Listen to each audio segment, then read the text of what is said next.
a lobby training for election reform in New York State. My name is Jessica, this is George and Asher, and they're also going to be presenting. So this is a campaign in partnership with my group, Grassroots Action, NYPAN, which is the statewide coalition of grassroots groups, the Attorney General's Office, Citizen Action, and a handful of other organizations that are working on election reform in New York State. So on the agenda, we're going to give a little bit of background about this campaign, what the actual campaign is. We're going to run through election reform proposals that we're lobbying for.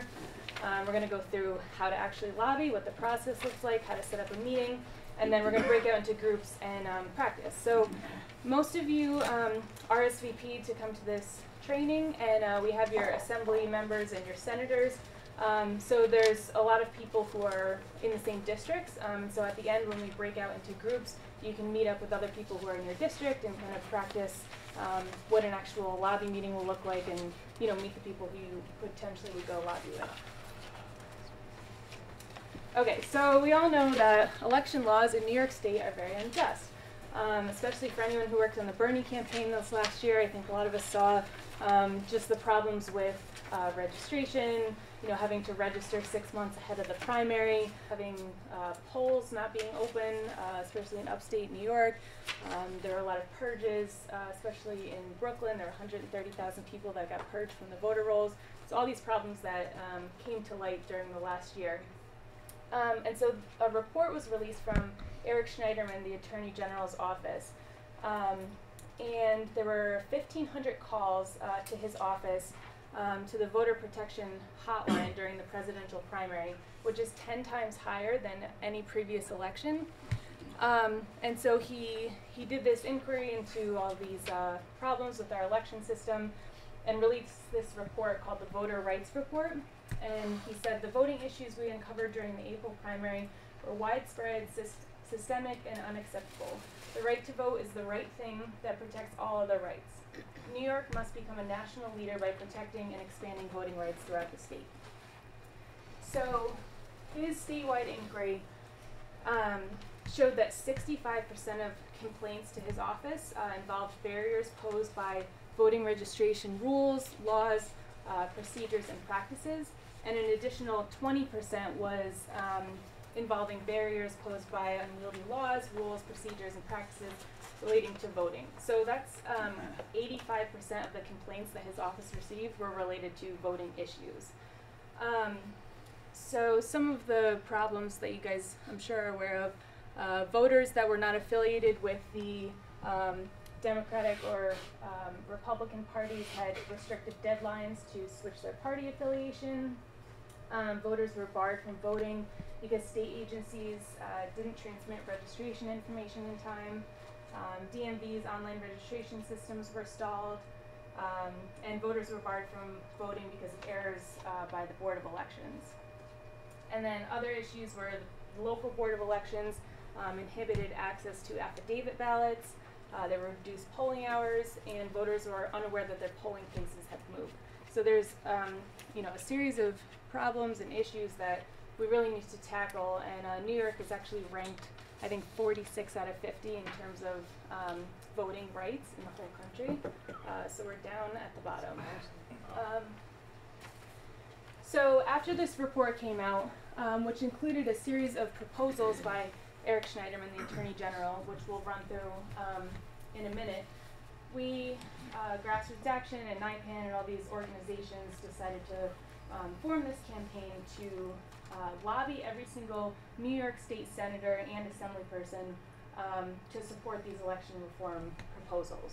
So the plan is to have meetings of about 3 to 10 constituents in each district, each Senate district and assembly district in the whole state, led by 1 or 2 district leaders.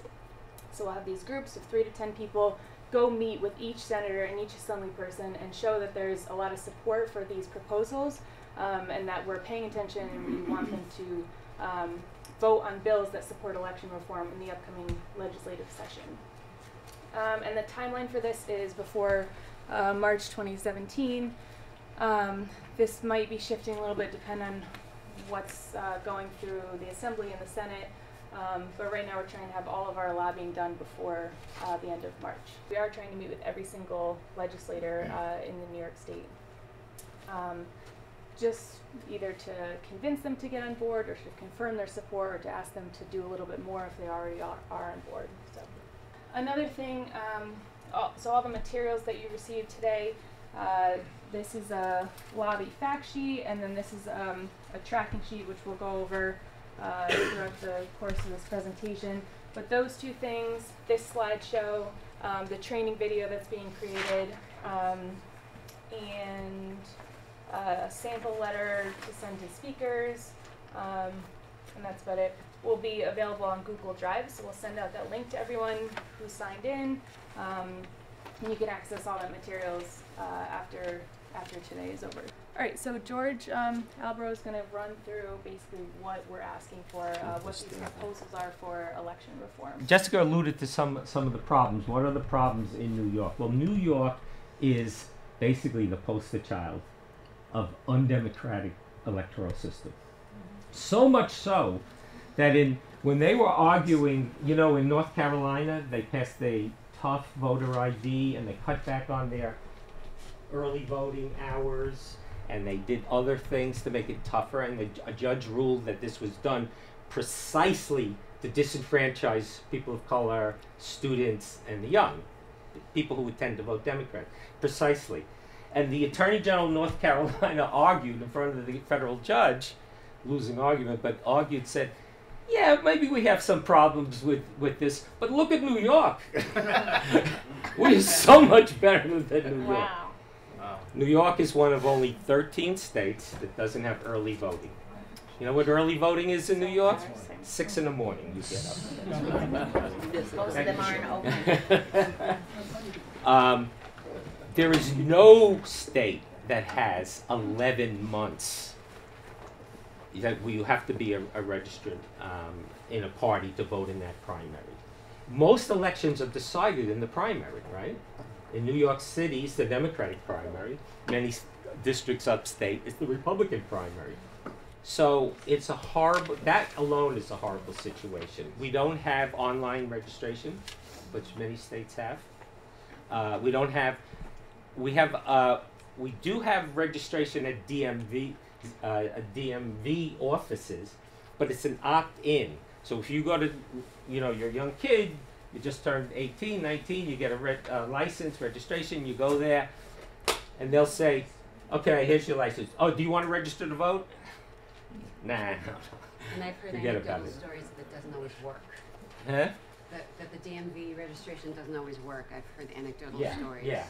And they don't even do it. Yes, that's right. Yeah, even if you do opt even in, if you do opt in, it doesn't necessarily actually register you. That's right. That's another problem that they pointed out. So why can't we have opt-in or opt-out, I'm sorry, where they said, okay, here's your license, you are now registered to vote unless you don't want to. So there's all these, you know, we don't have early voting, we don't have automatic registration, we have this purging where inactive voters. It was done illegally in Brooklyn in the presidential primary. 128,000 people were illegally purged. So different boards of election have different rules on that. We have different voting times. Upstate, their polls open at 12 in some county, 12 o'clock. 3 million registered voters who wanted to vote in the Democratic primary but could not. Because we were on the campuses on election day trying to get them out to vote. And they said, yeah, I'm registered, but I'm not a Democrat, right? That's more than the number of people who actually voted that day in the primary. 2.8 million, which is only 25.1% of the eligible voters. It's a disgrace, absolute disgrace. Because we had 3 primaries last year, presidential, federal, state, no one voted. In fact, the state primaries, when they came, that was the 3rd one, there was no one who knew there was even an election going on. So in those primaries, open only to registered Democrats, 5% of the registered Democrats turned out to vote. 5%. Do we have a democracy? Fortunately, the Attorney General did a report on this election. A lot of these facts came out. And he has sponsored basically omnibus changes, the election system, which would change a lot of these things. 2 weeks of early voting, this opt-in, opt-out situation, not only the DMV, but all agencies, right? So any interaction you have with government, you get registered to vote in that agency. Social services or whatever. Automatic permanent registration. You're never purged unless there's evidence that you moved or something. Some of the other proposals would standardize the hours of voting, okay, throughout the state, standardize all the procedures of the county boards of election, because some of them do things one way and the other. I mean, there's just so many horror stories, Board of Election. It's just absentee voting. Right now you have absentee voting. You need a reason, a cause. It would be absentee voting without a reason. If you just wanted to vote before by absentee, you wouldn't need to put a reason. You just get your affidavit, fill it out, and you get your ballot. So there's a lot of different really positive things in this. Now the Attorney General, the key part of this though, the change of party registration, okay? The original Schneiderman bill, which NYPAN endorsed and is supporting, would have it that just like new voters, if you're a new voter, never voted before, like you moved from out of state, you move into New York, you could register to vote 25 days before the primary and vote. That's the current rule. If you're currently registered, but not in a Democratic Party, let's say, and want to vote in a Democratic Party, it's 11 months. Okay? So the Schneiderman bill, recognizing what an obscenity this is and how unfair it is, changed it to the same rule, 25 days, and if you vote in person, if you change your party registration in person at the Board of Elections, 10 days. This would be an enormous advantage, enormous change. You can't get closer to 10 days because the New York Constitution says that you must be registered 10 days before the election. So he proposes an amendment to the Constitution. So you could have same-day registration, okay, for new voters.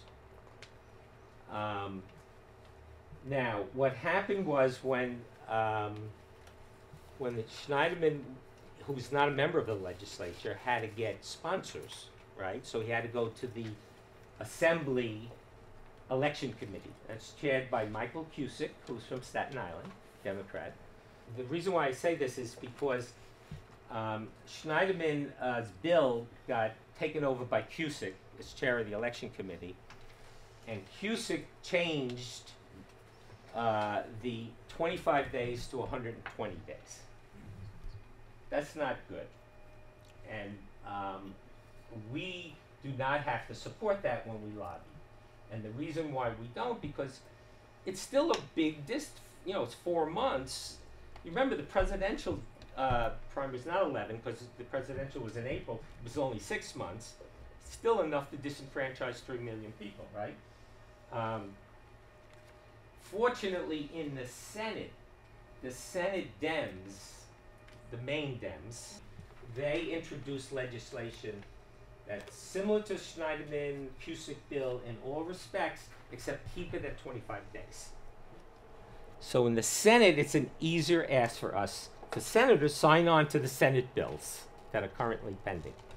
And you have that all listed there. Now, in the Assembly, we should say 120 days is not enough. And this is our justification for saying this. So you're interested in keeping party rating, right? Change of party. And they call the title of the bill Change of Party, right? Well, 90% of the people who are not in Democrats or Republicans who can't vote in their primaries are not in any party. They're what they call blanks. They're, in other words, when they register to vote, they don't check any party, right? And that's happening more and more. There's a whole wing. Why should they check Democrat? There's a whole wing in an upstate prison full of Democratic leaders, right? There's legitimate cynicism there.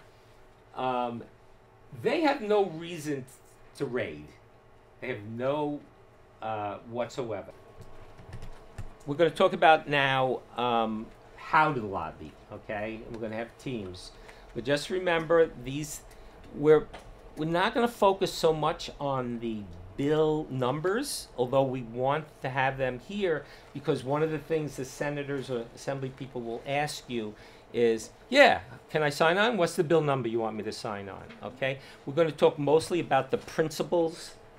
So we'll go point by point in some of these bills, but I wouldn't get hung up on them. Okay? First of all, they change overnight, as we saw with the Schneiderman proposal, and second of all, we have some differences with some of the bills, and we have some agreements with other bills.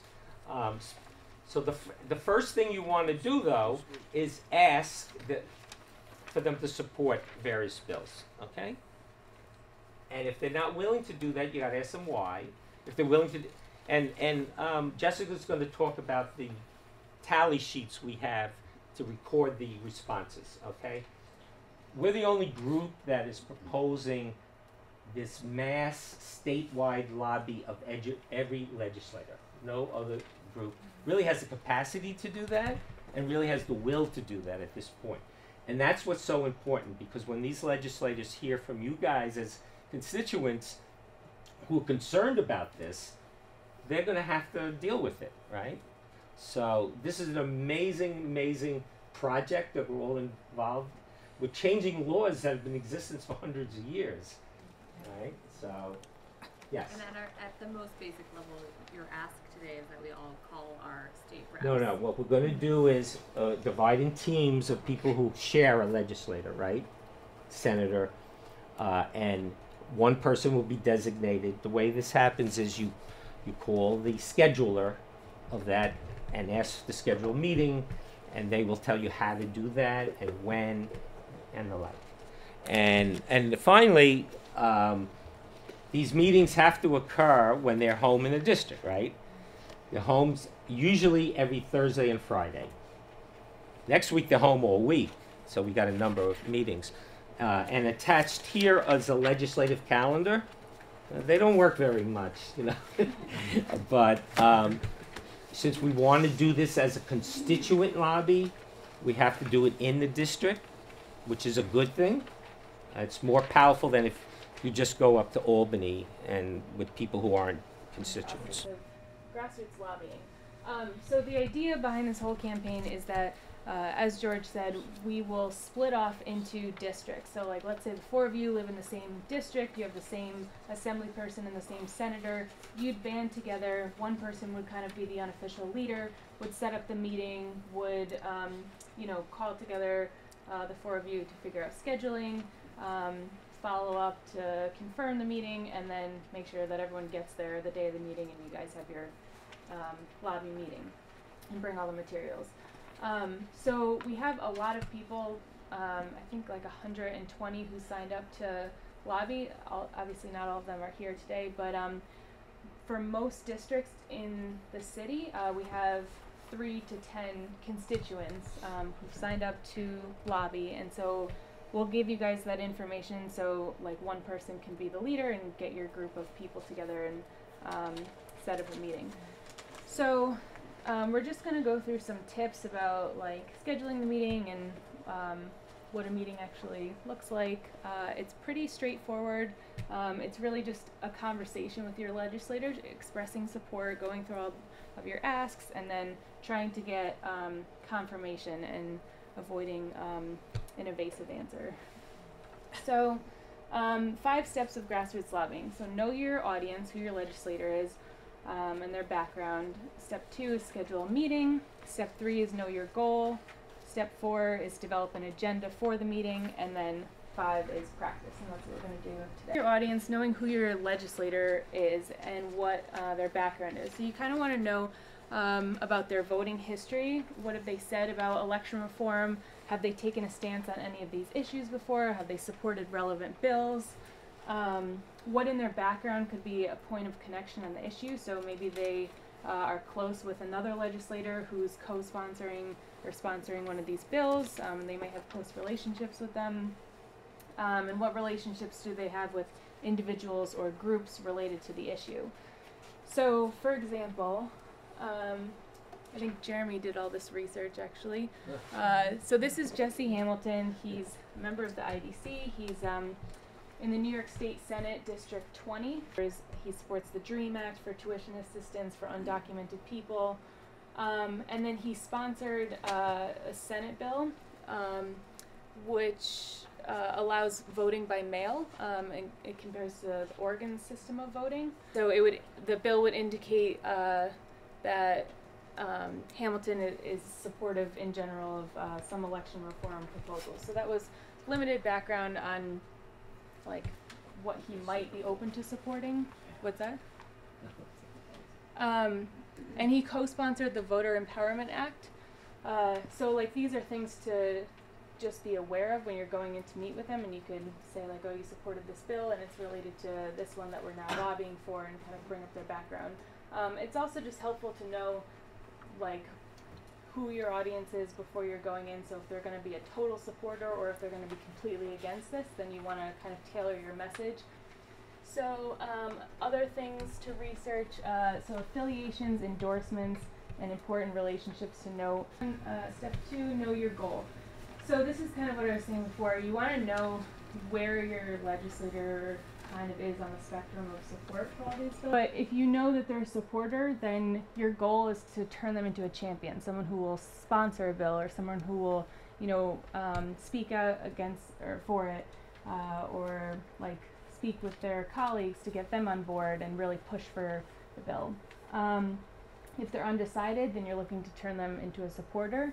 And if they're an opponent, then you're looking to get them to be a sideline sitter, someone who's not going to speak out against the bill, but rather just kind of be quiet and so that you can work on the other people. So it is helpful to know where they stand when you're going in, and that kind of shapes what your goal will be for the meeting. But so in terms of setting a meeting for whoever is the leader of the group, we did a little phone script here, so you just call and say, hi, I'm a constituent in this senator or assembly member's district, and then you want to confirm the meeting at least a week in advance, and just make sure that the times are confirmed, who will actually be in the meeting, so is it the legislator or their staff. Confirm with your group which constituents are attending and make sure that they're still available. And that you have all your materials, your lobby sheet, and your meeting outcome tracker. Okay, so the agenda for the meeting is pretty straightforward. You just do your introductions. We're all constituents in your district. We're here to talk to you about your stance on election reform. As she said, it's really helpful to have someone with a personal anecdote. So if someone was turned away at the polls, or they had to fill out an affidavit ballot, or they weren't allowed to vote, or they couldn't register in time, or any of those issues that a lot of people had, last year especially, but ongoing over the years, to be able to talk about that and humanize the story and the issues is really effective. And then you're going to have the ask, so that's actually asking for their support on all of these issues and kind of seeing where they stand. And like I said before, it's really just a conversation, so you don't have to have an organized presentation or anything. You're just talking about all of these issues and trying to get their feedback and their opinion on it. And then wrap up, thanks, and next steps.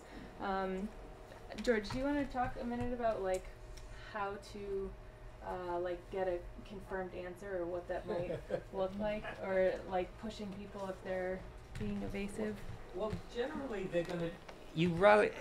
These are difficult people to focus on. That's why we call it a one-pager, because if you submitted more than one page, they wouldn't know what to do with it. You know?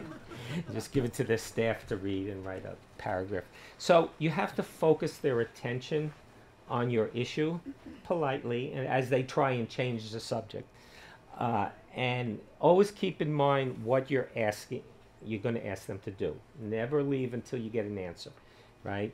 So, Senator, thank you. It's really good that you support these principles. Will you add your name to sponsor S24 or whatever bill we're pushing, okay? And that. Yeah, you know, well, I don't feel comfortable sponsoring it. Well, will you write a letter to the speaker saying you support open primary, you support early voting, 2 weeks of early voting, because you said and this and this and this.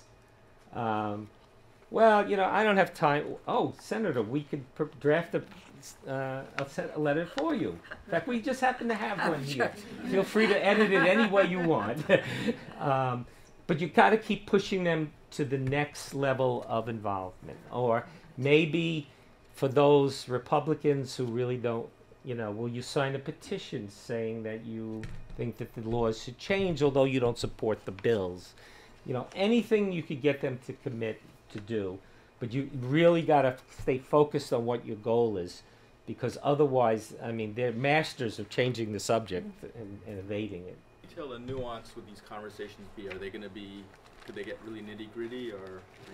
Very rarely. You will know much more than them. Much more. On everything, but on voting rights. But, and you shouldn't get that wrapped up in the details too. You want to keep this on a moral stage. You got to remember, you are their boss. They're elected to represent you. You're polite, you know, telling them to move the furniture around or anything, but they have an obligation to listen to you, and you shouldn't feel overwhelmed or whatever, right? This is just a meeting with the person who represents you, and you're telling them, and I think a sense of outrage is warranted here, right? Because it's more than just the technical bill, how many days do you get. It has to do with the fundamental right to vote. And this is what will make it maybe some bipartisan appeal, because even Republicans believe in democracy, or so they say. This is an embarrassment to the state. Me as a citizen, as a taxpayer, I can't, you know, I believe in democracy. We have to fix this. We can't be worse than Mississippi. Yeah, really. You know, I mean, a sense of outrage would, polite, not hysterical, but firm outrage, I think, is really, is warranted here. What letter? Provide letter to the speaker. Okay, so if yeah, asked. this provide letter to the speaker if asked. We're going to draft a letter that you can give to the legislator, like George said. So if you ask them to send a letter to the speaker, and they say, oh, I don't have time, or I don't know what to say, then you give them the draft of the letter and say they can edit it however they want. So we'll draft up a sample for you. What's that? I said, box them in as best as you can. Yeah, exactly. We have everything you need. We'll give it right to you, and you just have to send it. So yeah, we'll also post that letter in the Google folder with all these materials. So if you want to download a copy, print it out, and bring it with you so you have it on hand. So after you have the meeting, you'll fill out this form, take good notes on exactly what was said, and then you could report back to us. So then we'll have documentation of what happened in all the meetings and kind of where everyone stands. And also send a follow-up email. So whoever is the group leader, maybe we'll draft up a sample follow-up email if you guys want to copy it, but basically thanking the legislator for their time, reiterating your position on the issues, and maybe recalling what they said was their stance, and then providing any information or follow-up material that was mentioned during the meeting. And that's the tracking sheet, if you need to download another copy. Okay, so Asher, do you want to do like a minute or two of any tips or anything that we didn't go over? Sure. So, hello everybody. My name is Asher. Very quick, with a quick show of hands, who here is possibly a little intimidated about going and sitting with a senator and going over all of these election bills. You raise your hand. Jeremy, you don't have to film them. It's a safe space. That's totally fine. I'm here because I just want to talk for a minute about how this is much easier and not as scary as it may seem. Personally, for me, a little over 8 years ago, I had no background in politics at all. I was a bartender in the Lower East Side, and I started working on campaigns, city council, citywide, statewide, and now the thing that I've learned the most in doing this is that the elected officials and these legislators, they're not gods. They're just humans like you and I. Most of the time, like we will allude to every now and then, we know more than they do about the bills that they have to legislate. Sometimes that becomes very quick, becomes apparent very quickly. Sometimes I really like the photo that you had before about the actual meeting, because it looks really official. Most of these meetings, most of their district offices are storefronts. They're going to be in little conference rooms smaller than this. The staffers are going to be younger than me. This is not going to be a scene in a movie where there's like a big grandiose table and a painting of George Washington. Like, this is a district office. These are people that just want to hear your concerns. In the one of the handouts, there's the tips for effective lobbying, which are great. I just want to highlight a few of them. So remembering that lawmakers are human beings, that's right up there at the top. And they, for the most part, want to hear what you have to say. Like I said before, just making sure that they know that this is we are part of their constituency. And also keeping in mind, farther down here, there's, strengthened numbers and strange bedfellows. So we're all coming at this. All of us are coming in from different backgrounds. Some of us are probably part of many different organizations or involved in different pieces from the community. Make sure that they know that there's a coalition, right? That this isn't just 10 random people off the street. The 10 people that are coming in represent 100 other people each, right? So there is, and also like George was saying, this is a statewide effort. This is something that we're doing across the entire state. This isn't just a couple people decided to get into election law for whatever reason. This is something that we're taking very seriously, and they need to know that there are a lot more of us behind just the people that are meeting with them. All politics are local. This is true. If this past national election has taught us anything, or taught anyone who hasn't worked in local politics before anything, it should be that this is a rule. This is not something that is just sort of like, yeah, it's not just a mantra. It's a rule.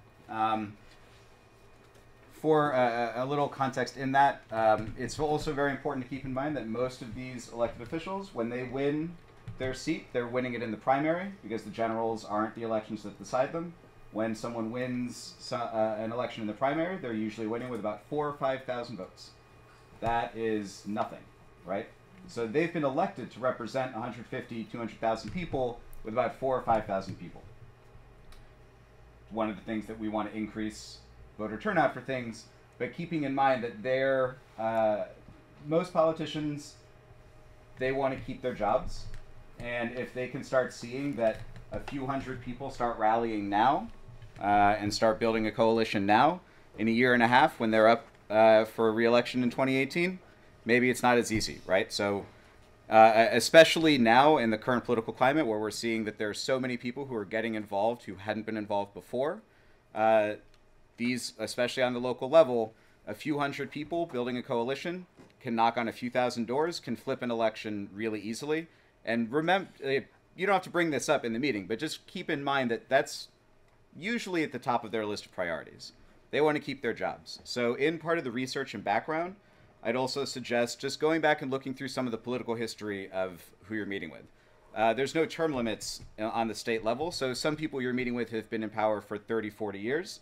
Some of them have just been elected in through special elections or in the last couple years.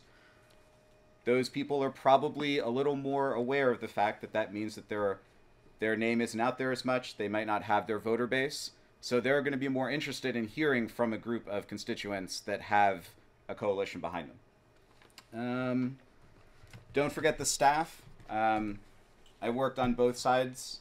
So I've been on the campaign side and I've worked in city government. I've been the staffer. I've been the person on the other side of these meetings. More often than not, kind of also like what George said, if the principal themselves, they're never going to want to like seem like they don't know what they're talking about. So if they don't understand something, they'll take something, they'll give it to the staffer. More often than not, like their decision about something will happen with the staffer. So build a good relationship with the staffer, with the scheduler, with the person, probably the chief of staff or district manager that you're meeting with at the actual meeting. They're going to be the person that you're going to follow up with directly. If they do try and be evasive, we'll get back to you. We don't know. Like, yeah, sure, we'll totally send the letter. Like that staffer is who you're going to want to talk to about making sure that they do send that letter. And they're also, again, they've probably been doing this for however long their principal has been in office. They also want to keep their jobs. So you can put pressure on them in the sense of like, I'm a constituent, you know, they have to work for you, and so they're the one that you're going to want to follow up with the most and really build the relationship with. Don't burn bridges unnecessarily. This is one fight that we will have over the course of the next 200-400 years. The relationships that you start building with these staffers now is going to be important when we have to lobby them for healthcare reform, when we have to lobby them for anything else. So the lobbying that you're doing here is also setting a good groundwork for future lobbying and future relationships. Like Jessica was saying, it's conversation. If it ever at any point seems too scary or something, bring it back to a personal anecdote. I mean, for me, in this specific issue, I have a good friend who was purged, and it was the first time she wanted to vote in New York. She couldn't. She was outraged. I don't know if she's going to vote again, and so that for me is a really personal issue. If at any point they start to get into the weeds about the technicality of this, or this, bring it back to the human principle that we're talking about here. It's a fundamental right to vote, and that's really what we're talking about. Yeah, that's it. It's just a few minutes. Thank you. Thank you. I'm really impressed with not only the research but the tactics you're pushing out to us, and I wondered if you thought about pushing out who the opponents were. When I was in aid many years ago, that was the first question. Even if it was a lobby group or a constituent lobby group, I'd be like, okay, who's going to be against me on this? You mean which legislators? Yeah. And sorry, rephrase your question. If there was ever a consideration for future research to push out to us who the opponents were, or Yeah, kind of well, I bubbling mean, up. kind of what we're doing with this lobbying is doing research or gathering intel and figuring out who is really opposed to it. We can guess based on past votes and past support, like who might be opposed, but because these are all like they're new bills that have been introduced this year, we don't really know who actually will be on board. And maybe some people who have been opposed to these reforms in the past are now going to be on board because of what we saw the last year, if people are paying attention. So, I mean, you can kind of consider this lobbying campaign as doing research because you're figuring out who's on board and who's not. Yeah. Let me just follow up to her question. Who's opposed to this? Like, this is all... Republican leadership. Why is the And a lot of Republican leadership Democrats, opposed to it? What? Democrats? Because it's easier for them to stay in office if it's hard for new people to vote.